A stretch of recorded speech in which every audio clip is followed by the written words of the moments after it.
And to this day, from the beginning of psychology, there is one test that above any other test in life predicts future success on every measure.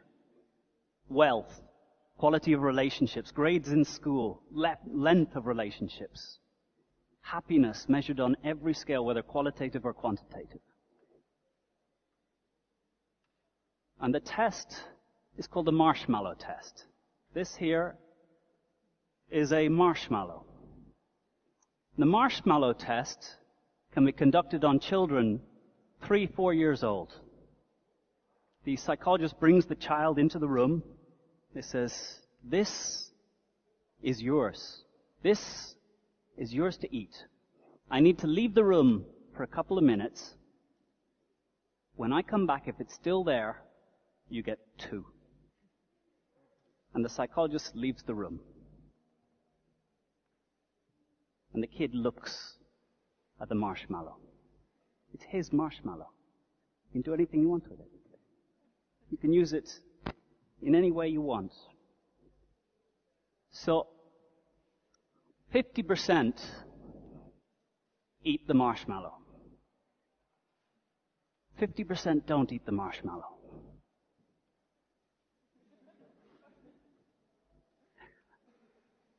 And the 50% that don't eat the marshmallow go on to lead lives that are qualitative and quantitatively better than the kids that do eat the marshmallow.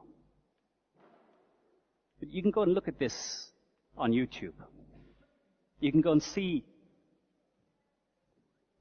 this experiment being carried out. And what is most illustrative is what the children do that don't eat the marshmallow.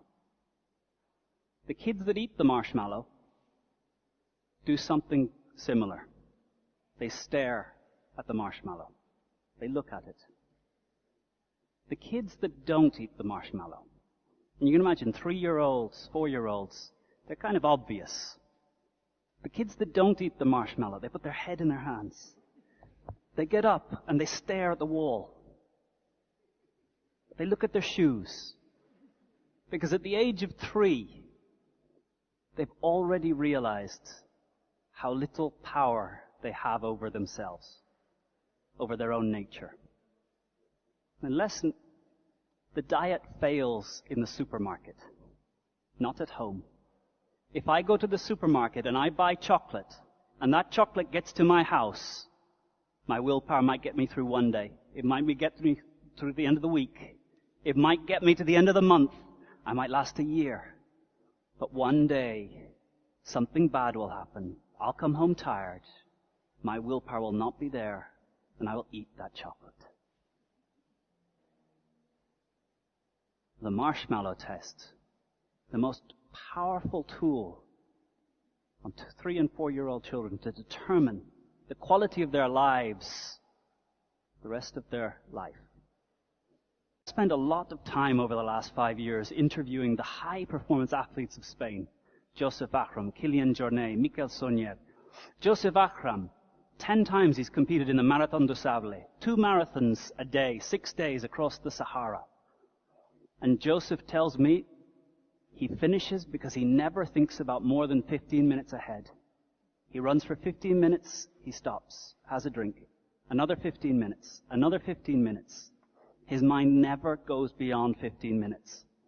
He says anybody can run for 15 minutes. He's run the Marathon du Sable because he's never, ever let his mind see more than the next 15 minutes. Mikel Sonier swims open water without a wetsuit. Across the English Channel, no wetsuit.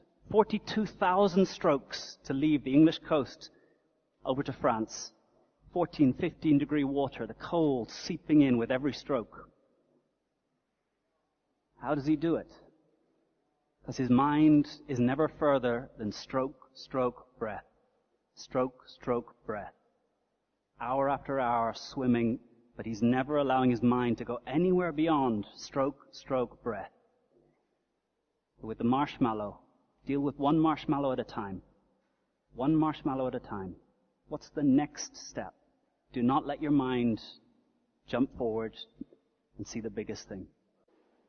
And the truly important thing to remember about the marshmallow test is that there's hundreds and thousands and millions of marshmallows in your life. Hundreds of little decisions, minute after minute, day after day, that all sum up.